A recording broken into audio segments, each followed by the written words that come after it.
My name is Peter Goetje. I'm a director of the Nordic Cochrane Center in Copenhagen and professor of research design and analysis at the University of Copenhagen. 2 years ago, I found out that our prescription drugs are the third leading cause of death after heart disease and cancer. Our drugs kill around 200,000 people in America every year, and half of these people die while they do what their doctors told them. So they die because of the side effects. The other half die because of errors. And it's often the doctors that make the errors, because any drug may come with 20, 30 or 40 warnings, contraindications, precautions and so on.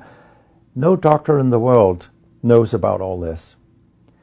So they give patients drugs that they should not have given them, that interact dangerously with other drugs or food items or so on. And then the patients die. That's the other half. So the other thing I found out 2 years ago was that much of what the drug industry does fulfills the criteria for organized crime in US law. And they behave in many ways like the mafia does. They corrupt everyone they can corrupt. They have bought every type of person, even including ministers of health in some countries. So there is a huge amount of corruption. In my country, for example, Denmark, we are regarded as having very little corruption. But yet we have thousands of doctors on industry payroll, although we are just 20,000 doctors. So this is an effective kind of corruption. The drug industry buys the professors first, then chiefs of department, then other chief physicians and so on. They don't buy junior doctors. So when several thousands are on industry payroll, it's really, really bad.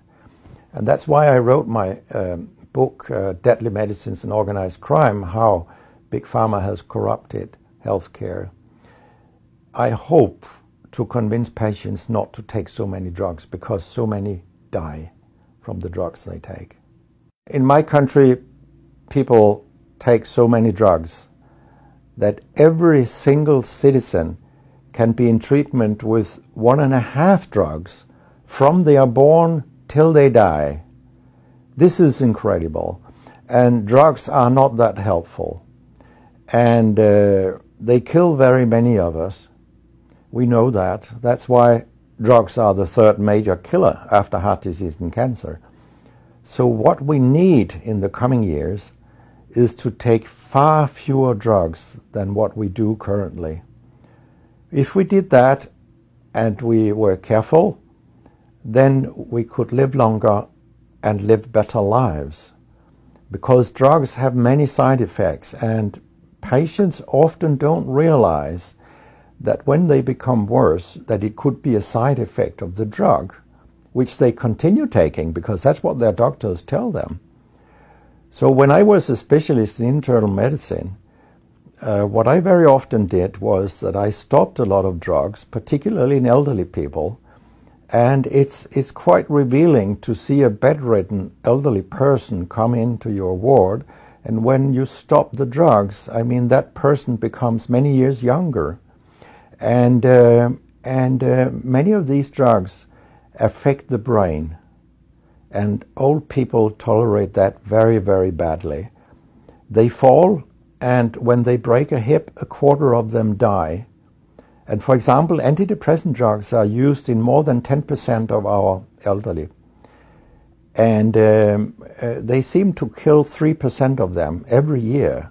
I mean, if 100 old people take an antidepressant for 1 year, 3% of them will die because they fall and break their hip. This is a huge death rate. So a lot of other drugs than antidepressants also make people fall and kill them.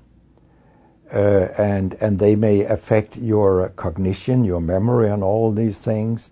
And then they interact in ways that we know almost nothing about.